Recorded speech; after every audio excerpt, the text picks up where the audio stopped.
몇 해 전에 한국의 유명한 기독교 잡지 중에 빛과 소금이라고 하는 잡지가 있는데, 그 잡지에 설교에 대한 기독교인들의 의식조사라는 제목의 설문조사 결과가 실렸습니다. 즉, 기독교인들은, 한국의 크리스찬들은 설교에 대해서 어떤 마음을 가지고 있냐라는 것을 조사한 겁니다. 여러 가지 질문이 있었는데 그 중에 한 질문이 지난 주일의 설교 말씀을 기억합니까? 라고 물었답니다. 자, 여러분한테도 묻습니다. 지난 주일 설교 말씀이 기억납니까? 금방 했는데 뭐, 그죠? 금방 했잖아요. 예. 당시에 설문조사에 참여한 사람들의 100명 중 90명이 예, 지난주 설교 말씀을 기억하고 있습니다 라고 대답을 했대요. 에라이죠. 한국교회 성도들 에라이입니다. 그죠? 두 번째, 그렇다면 당신은 주일 때마다 듣는 설교 말씀을 통해서 은혜와 감동을 받으십니까? 라고 물어봤대요. 자, 여러분은 어떠신지 모르겠지만 74%의 사람들이 항상 은혜 받고 있습니다 라고 대답을 했고, 가끔씩 은혜 받습니다 라는 것까지 포함하면 96%의 성도들이 100의 96명이 설교 말씀을 통해 은혜를 받고 있고 깨우치고 있고 마음에 다짐하고 있습니다 라고 대답했대요. 에라이죠. 100명 중에 90명이 넘게 말씀의 은혜를 받고 있으니까 훌륭합니다. 또 이렇게 물었답니다. 당신이 어떤 곳인가 이사가서 섬기던 교회를 떠나 먼 곳에 가 이제 새로운 예배당 교회를 정할 때에 설교는 얼마나 중요합니까? 즉 당신이 예배당을 정할 때, 교회를 정할 때 설교가 당신에게 얼마나 중요하다고 생각합니까? 라고 물었더니 91%의 사람들이 설교 말씀이 신앙생활함에 있어서, 교회를 선택함에 있어서 가장 중요하다고 생각합니다 라고 얘기를 했대요. 이상에서 볼 때 우리 한국의 크리스찬들에게 있어서 강단에서 선포되는 설교라고 하는 것은 상당히 중요하게 여기고 있구나 라는 거. 여러분들 어떠신지 모르겠습니다. 그죠? 제가 전달력이 없어서 지난주 거 싹 잊어버렸는데요 라고 하시는 분이 계실지도 모르겠고, 뭐 제 얼굴만 빨개지면서 침 튀니까 감동은 1년에 한 번밖에 못 받는데요, 뭐 이렇게 말씀하는 분도 계실지 모르겠고, 또 설교보다 밥이 우선입니다. 밥이 맛있어야 교회를 정하지요 라고 생각하는 분이 계실지도 모르겠습니다. 그러나 분명한 것은 우리 한국의 성도들은 신앙생활함에 있어서 설교 말씀이 가장 중요하다는 것을 참 또 마음에 새기고 있다라는 것을 봐서는 종교개혁가들이 예배의 가장 중심에 설교를 뒀거든요. 하나님의 메시지를. 그래서 상당히 우리 대한민국의 성도들은 종교개혁가들의 신앙을 이어서 하나님이 주시는 말씀을 가장 소중히 여기는구나라는 것을 알 수 있는 중요한 설문조사였다고 생각합니다. 아멘. 그런데 말입니다. 이런 질문도 했습니다. 받은 설교 말씀을 삶에 적용하여 실천하시는 편입니까? 라고. 즉 말씀이 소중하다는 것도 알고 말씀이 중요하다는 것도 알고 잔뜩 기억도 하는데, 그러면 그 말씀대로 사셨냐? 라고 물었더니 절반 가까이가 아니요 라고 대답했대요. 뭔 말씀인지 아시겠죠? 그죠? 네. 듣는 것은 좋아하고 가슴에 찔림이 오는 것은 좋아하고 은혜 받는 건 좋아하는데 진짜 은혜인 그 말씀을 순종하여 행함으로 얻는 은혜는 못 누리는 성도들이 많더라 그 말입니다. 여러분들은 지난주일 설교 말씀을 이미 조금 아까 서로 고백했으니까 기억할 겁니다. 그죠? 구마가이 카논이라는 한 여자 아이를 여러분에게 소개하면서 그가 쓰나미를 통해서 하루아침에 엄마, 아빠, 언니를 잃어버리고 고아가 된 다음에 그 엄마, 아빠와 언니의 죽음은 전부 다 내 탓이다. 내가 친구 엄마 차를 타고 집으로 딴 데로 가지만 않았더라도 엄마, 아빠는 나를 찾으러 그토록 해안가를 다니지 않았을 것이고 그리고 물에 휩쓸려 죽지 않았을 것이라는 그 무거운 짐, 그 무거운 짐을 비로소 내려놓을 수 있었던 것은 그와 함께 있던 사람들의 눈물이라고 말씀드렸습니다. 그래서 저는 지난주 여러분에게 말씀드렸지요. 이번 한 주간 누군가와 꼭 함께 웁시다 라고 말합니다. 우셨나요? 물어보는 겁니다. 지금 지난주 한 말씀에 그 말씀대로 살라고 우셨냐 그 말입니다. 전 울었습니다. 몇 사람을 위해서. 그죠? 함께 울기도 하고 쳐다보면서 울기도 하고. 우셨냐 그 말. 그렇습니다. 우리 한국의 성도들은 듣기는 잘 듣고 귀한 줄도 아는데 행함은 없습니다. 1년 52주 설교 말씀 간절히 준비하여 전하도록 하나님이 역사에서 외치는데 행함은 없다고. 지지난주 말씀은 혹시 기억나십니까? 2주 전 말씀. 제가 2주 전에 뭔 말씀을 전했던가요? 이 얘기 전했습니다. 벙어리 3년, 귀머거리 3년, 장님 3년 이라는 말씀을 처음으로 시작하면서 나의 나된 것은 하나님이 참아주셨고 목사님이 참아주셨고 부모님이 참아주셨고 남편과 아내가 참아줬으니까 이만큼 존재하니까 우리도 어떻게 하자고요? 많은 것을 탕감받았으니까 우리도 뭐 해야 된다? 참고 탕감해줘야 된다. 얼마나 참아주셨나요? 지난 2주간 동안 참아주셨습니까? 말부터 팍 나가버렸습니까? 3년 채웠으니까 이제부터는 뭐든지 참여하겠다. 뭐든지 간섭하겠다. 라고 혹시 생각하셨습니까? 성도 여러분, 오늘 설교의 서두에 여러분에게 간절히 부탁합니다. 주신 말씀을 남한테 적용시키지 말고 나한테 적용시켜야 되는 겁니다. 계속 정말로 울어야 되고 그리고 기다려줘야 되고 참아줘야 되고 안아줘야 되고 이게 하나님이 지금 우리에게 원하시는 것임을 잊지 않고 순종하는, 그리하여 그 말씀에 순종하는 자가 얻는 비로소 은혜를 누리시는 여러분과 저 모든 본향성도 되기를 예수님 이름으로 축복합니다. 아멘. 그렇습니다. 오늘은 설교에 대한 메시지를 전하고자 하는데 실제로 성경에는 수많은 설교들이 기록이 되어 있습니다. 예수님께서도 이 땅에 오셔서 많은 설교하셨죠. 그죠? 그 설교 중에서 가장 대표적인 3개의 설교가 있습니다. 첫째, 산상수훈. 마태복음 5장, 6장, 7장까지 기록되어 있는 산상수훈. 유명하죠. 그죠? 산상수훈의 첫 설교가 뭐든가요? 8가지 복입니다. 그죠? 네, 복에 대한 말씀. 두 번째 예수님이 하셨던 유명한 설교가 뭐냐면은 감람산 강화라는 설교.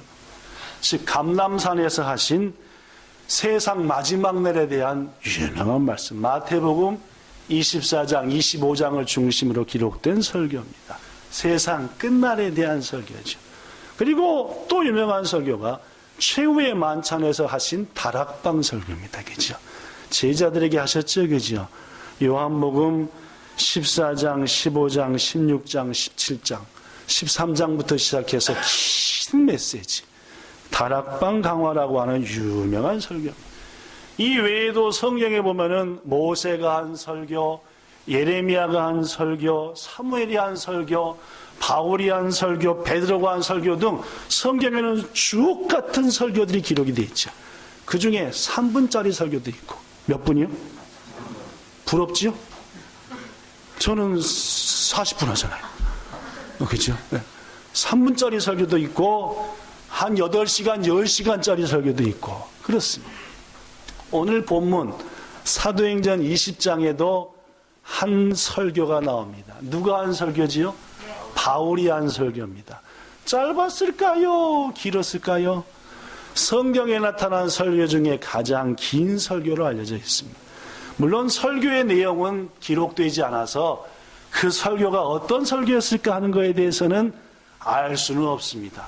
다만 본문 7절에 보니까 바울이 강론할 새 말을 밤중까지 계속하며, 아니 점심때부터 한 걸 언제까지 했대요? 본문 9절 바울이 강론하기를 더 오래 하며 밤까지 해놓고 아예 새벽까지 밀어붙였다는 말입니다. 본문 11절 먹고 오랫동안 곧 날이 새기까지 이야기하고 또 설교하고 중간에 먹고 또 설교 시작했다 그 말. 그렇죠? 제가 젊을 때만 해도 부흥회 한다 하면은 보통 강사 목사님들이 2시간은 기본이고 좀 하시면 3시간씩 하셨죠? 그죠, 집사님? 우리 부흥회 때 할 때 요새 3시간 부흥회 하면 다 도망가거든요. 그 다음 시간 아무도 안 올 거란 거죠. 저부터 안 참석할 것 같아요. 아, 무슨 놈은 3시간씩이나 이렇게 떠들고 있는 거예요. 이렇게 할지도 모르겠습니다. 여하튼 오늘 본문에 나타난 사도 바울의 설교는 성경에 나타난 설교 중에 최고 긴 설교로 알려져 있습니다.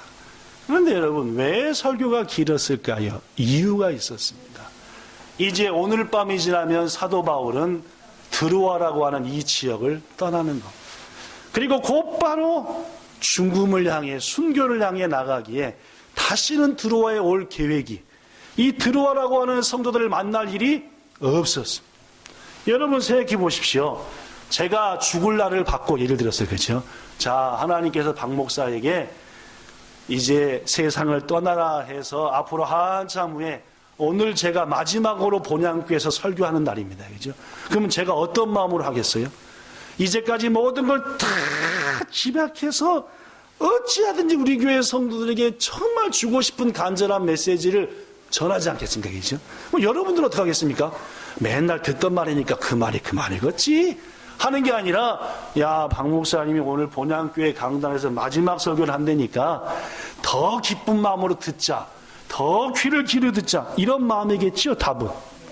그렇죠? 저도 그렇고 여러분도 그럴 겁니다. 바로 오늘 본문의 사도 바울과 드로아 교회 성도들이 그랬습니다.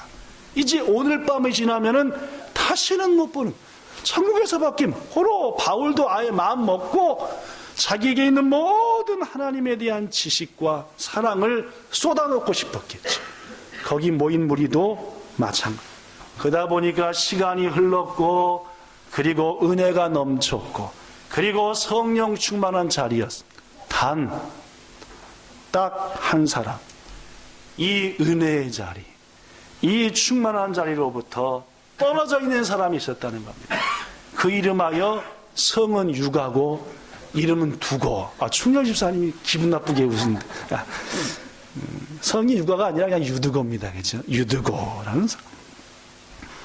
유두고는 3층 창가에 걸터 앉아 예배를 드리고 있었습니다. 예배를 드리는 데가 3층이었대요.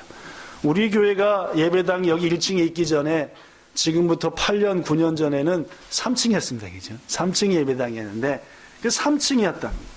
그가 왜 창문에 걸터 앉아 예배 드렸는지에 대해서 이유는 알지 못합니다. 그러나 여러 가지 주장이 있지요. 그 2가지만 소개합니다. 첫째, 다락방이 너무 좁아 도저히 앉을 자리가 없어서 젊은 그가 창가를 선택했을 것이다 라는 주장입니다.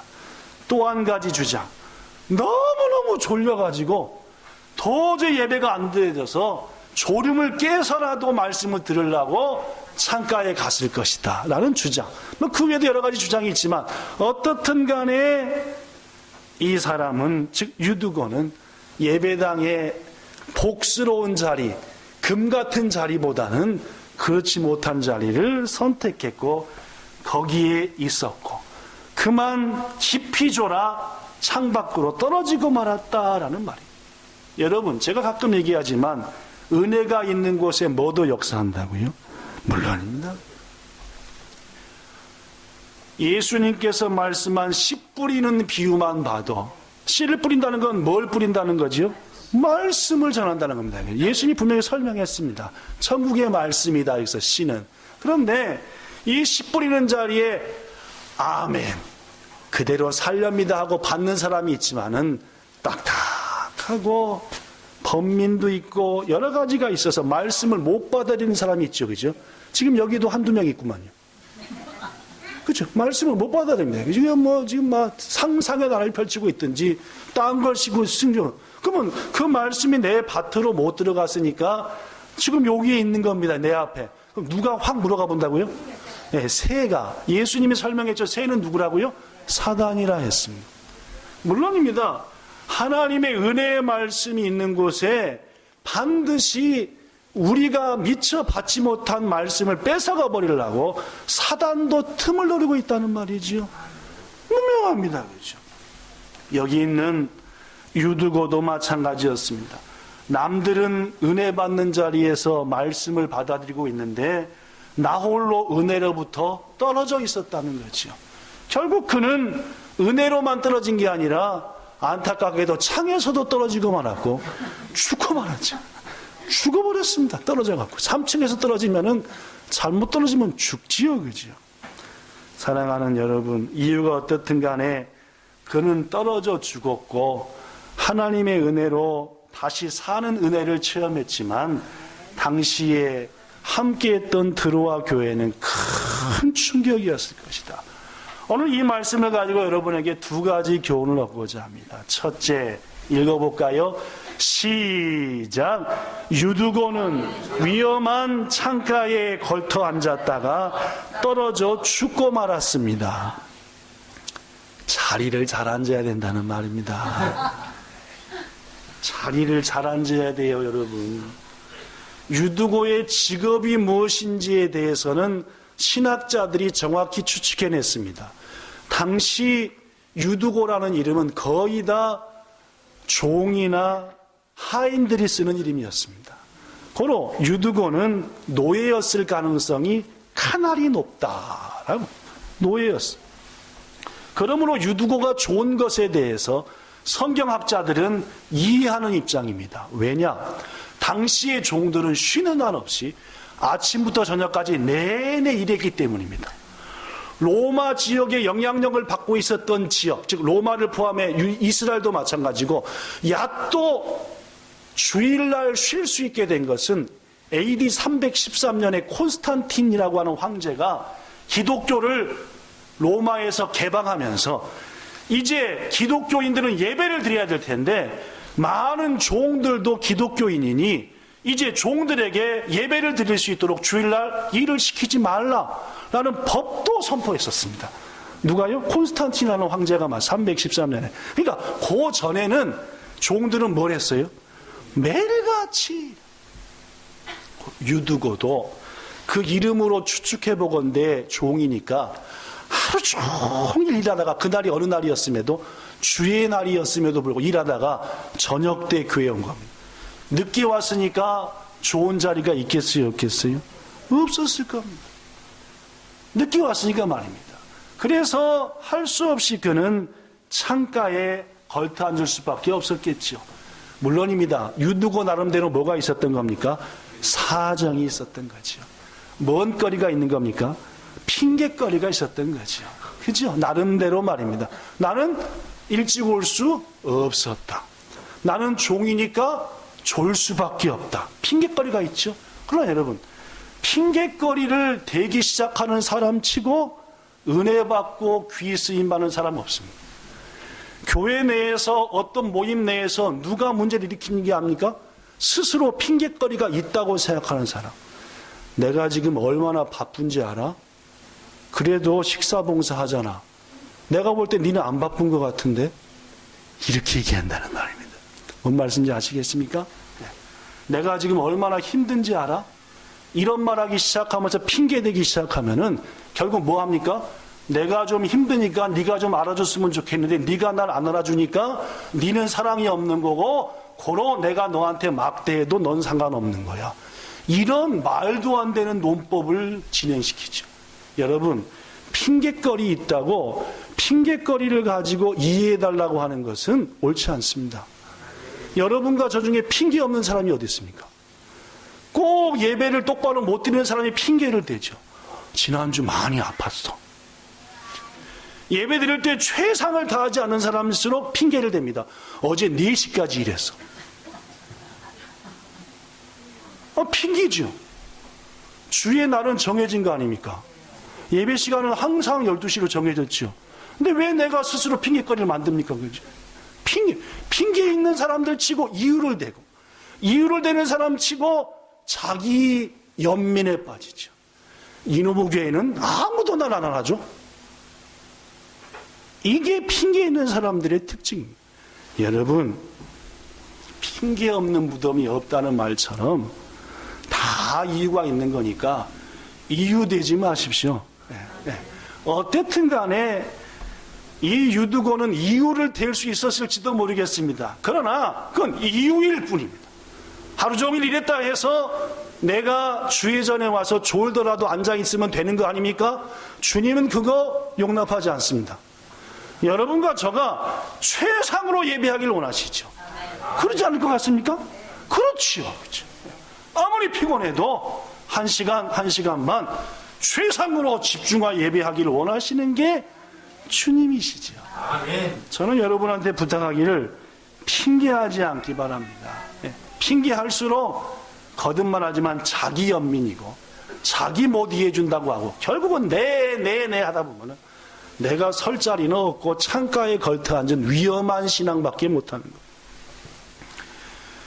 이러한 자리는 항상 큰 위험을 내포하고 있죠. 위험한 자리인 말입니다.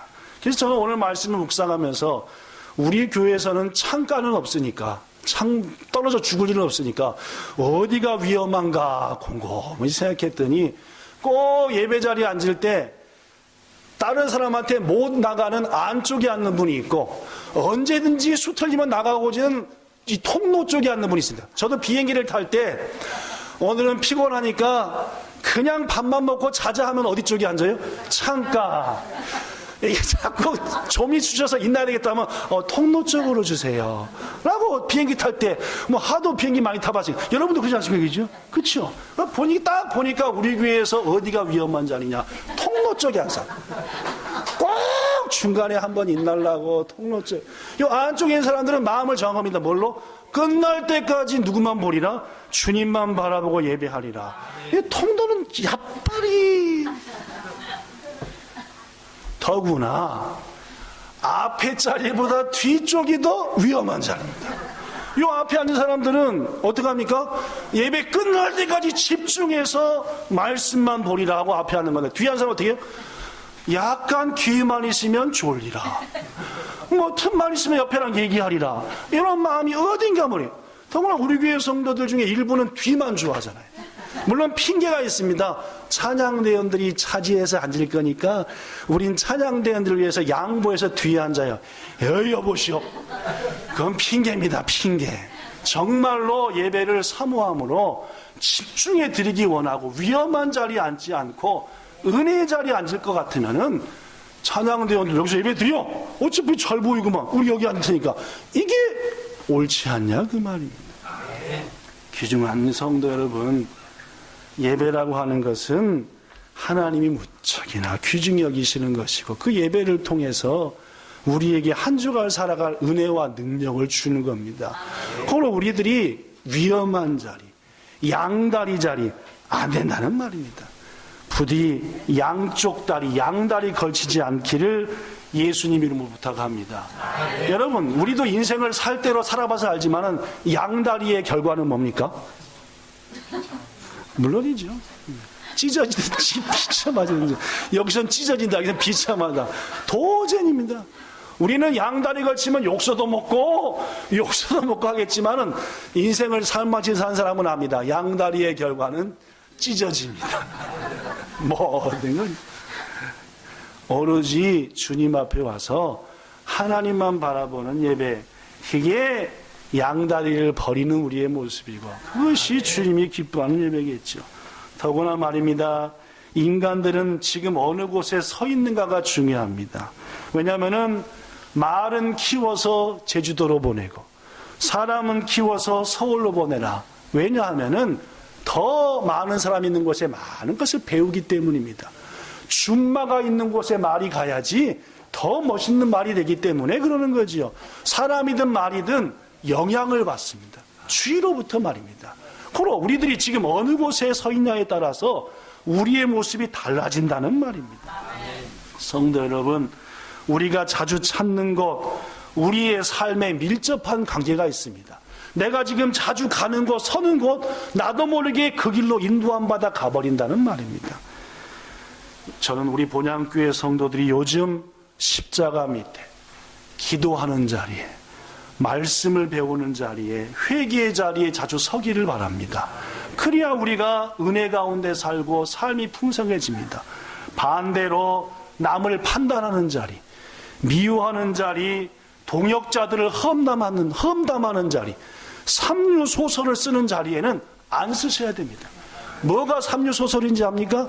이게 삼류소설입니다. 나만 옳고 나만 의롭고 고로 나만 불쌍하고 고로 나만 외롭고, 이게 삼류소설입니다. 저는 우리 본향교회 성도들 가운데 가끔씩 그런 분을 봅니다. 혼자 삼류소설을 써요. 우리 교회에서 나만 불쌍해, 아무도 날 몰라줘, 나만 외롭고 나만 쓸쓸해. 그 결과는 뭔지 압니까? 나밖에 없는 거지 뭐. 여러분, 만약 우리가 비방하는 자리, 판단하는 자리, 나만 하는 자리에 있다고 한다면은 당장 일어서야 됩니다. 왜냐하면 그 자리는 나를 3층 밑으로 떨어지게 하는 자리요, 심지어 잘못하다가는 목숨까지 잃는 자리다라는 말입니다. 복스러운 성도 여러분, 나는 괜찮아, 난 어느 자리에 있어도 날 지킬 수 있어, 제가 얘기했잖아요. 착각이라고요. 여러분, 우리는 교만하거나 자만하지 말고 허세 부리거나 자기 과시하지 말고, 무엇보다도 위험한 자리, 양다리를 걸치는 자리를 박차고 일어나 예수님만을 바라볼 수 있는 자리, 십자가의 자리로 나아가는 여러분과 저 모든 본향성도 되기를 예수님 이름으로 축복합니다. 아멘. 무엇보다도 유두고는 졸지 않아야 될 자리에서 졸았죠. 물론 졸음은 생리적인 현상입니다. 사람은 누구나 졸 수 있죠. 그러나 아까 말씀드린 참, 지금 바울의 마지막 설교는 보통 설교가 아닙니다. 사막을 여행하는 사람이 오아시스의 약도 도착해 이제 이 오아시스 동안 충분한 물을 공급하고 등에 질쳐매고 그리고 또다시 사막을 향해 가는 겁니다. 바로 주일이 그런 날이죠. 한 주간의 사막을 가기 위해서 주일날 와서 예배 드리고 은혜를 받고 충만히 채우고 앞뒤에다 채워서 나가야만이 목요일, 금요일, 토요일까지 견뎌내는 거니까 우리는 예배 드릴 때에 어찌하든지 그래 하면서 마음에 새기며 어떻게 하든지 순종하기로 다짐하며 그렇게 보내야 한다는 말입니다. 그럼에도 불구하고 존다. 더구나 졸음은 커다란 후유증을 몰고 오지요. 한국의 대형 교통사고 중에 1등 단연톱이 뭔지 압니까? 졸음운전. 작년에 난리 났었죠?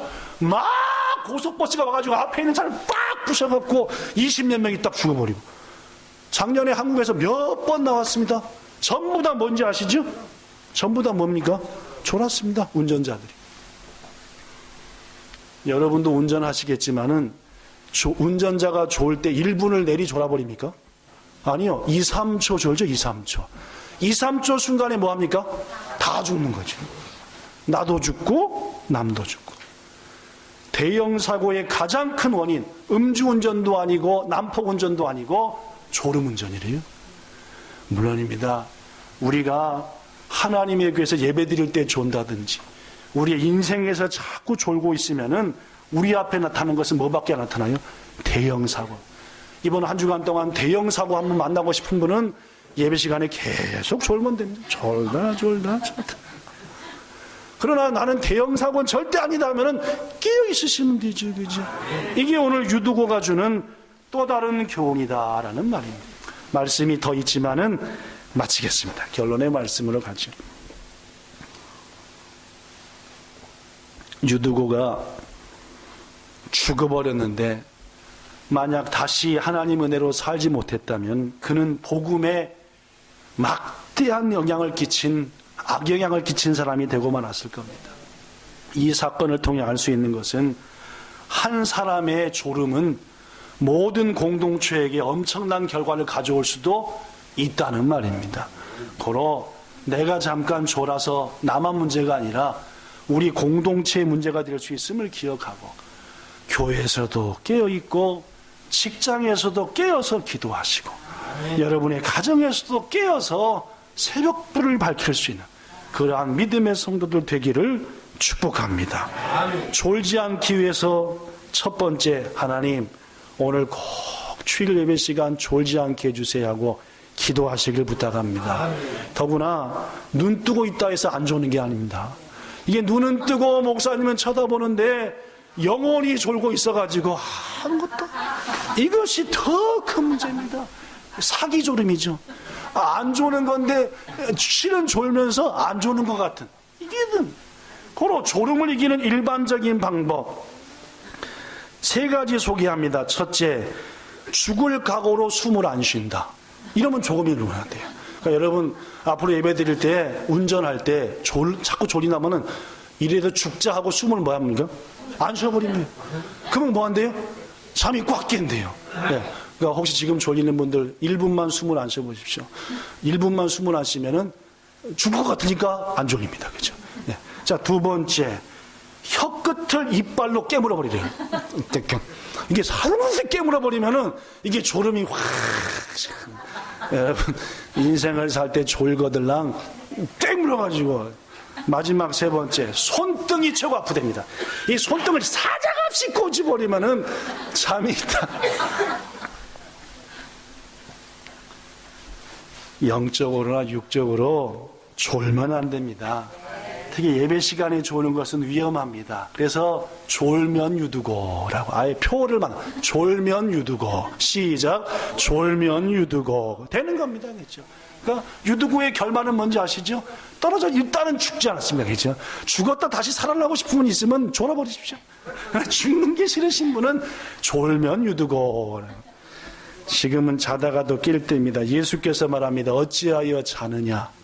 시험에 들지 않게 일어나 기도하라 했으니, 예배 시간에도 그렇고 인생에도 그렇고 졸지 마시고 깨어 일어나 기도하심으로 이기며 승리하며 나가는 우리 모두 되기를 예수님 이름으로 축복합니다. 좋으신 하나님, 하나님의 말씀을 중시하는 우리 한국 성도들입니다. 그러나 안타까운 일은 말씀을 사모하고 듣고 은혜스러운 말씀을 원하지만 그 말씀대로 잘 안 산다는 겁니다. 다시 한번 이번 한 주간 누군가를 붙잡고 울 수 있는 우리가 되게 하시고, 나를 위해서 울지 말고 그를 위해서 울 수 있는 우리가 되게 하시되, 무엇보다도 바라기는 주님, 참아주는 자, 기다려주는 자, 인내하는 자가 되게 해주시기를 간절히 소망합니다. 오늘 말씀처럼 자꾸만 조는 것도 습관입니다. 주님, 예배 시간에 운전을 할 때 직장과 일터에서 조는 습관 버리게 하시고, 잘 때와 깰 때를 분별할 수 있는 그러한 아름다운 믿음과 삶을 우리에게 주실 것을 믿사오며, 우리 주 예수님 이름으로 기도드리옵나이다. 아멘.